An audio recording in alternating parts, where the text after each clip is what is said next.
mangataka amin'ny tompony andraikitsy ny commune Antananarivo ireo mpiasa misotro ronono mba ahazoany vola tokony raisiny naniditra ireo mpitantana ny fandimby tonga teo amin'ny lapan'ny tanàna izy ireo ny maraina teo. Araka izany dia iaona amin'ny tompony andraikitra ny solotenany koa isy ny vahaolana fiampiarana sy fampidiniana eo amin'ny rotota. Ny andoavan'ny commune zany ny CPR zany hoe le vola tokony ahafahanay mizoirany retraitinay.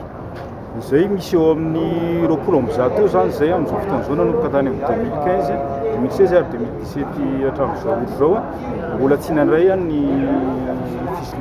fisotronay mihitsy hatramin'izao.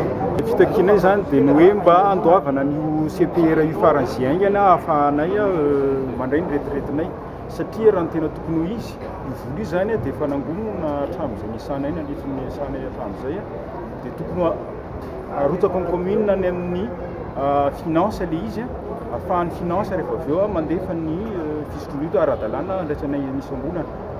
Taona araka ny teniko izay tamin'ny nanomboka 2015 zany, c'est-à-dire nandritry ny roa taona zany zay misy ny efa 3 taona akory ary mbola tsy nandray retraite na ray milanja kanefa io zavatra zoanay tanteraka le izy fa tsy hoe akory ny hoe fa vera hoe angatahany.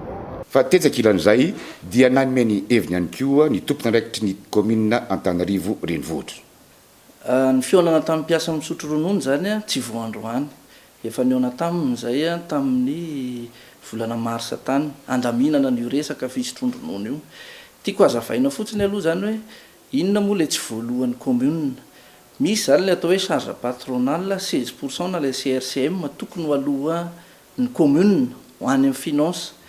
Zay zoan'ny mpiasa.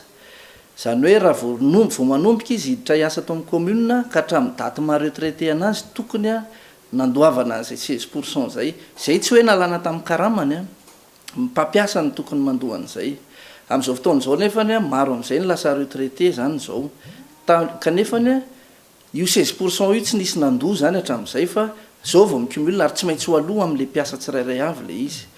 Dia efa nisy ny fotoana fampiresahana tamin'izareo ireo hoe aleo fa ho atombokintsika le izy atao ary profon'izany tamin'ny avril teo efa nisy nahazo 17 raha tsy diso no lasa retraité tamin'izay.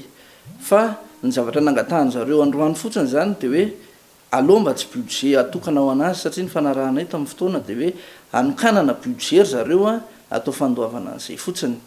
Fa ny ilainy dia hoe mba ataovy lista mihitsy ny anaranay dia ino no arahanay maso hoe izavy ny efa lasa dia izay indray no fanarahana vaovao ataonay zany fa azo atao tsara.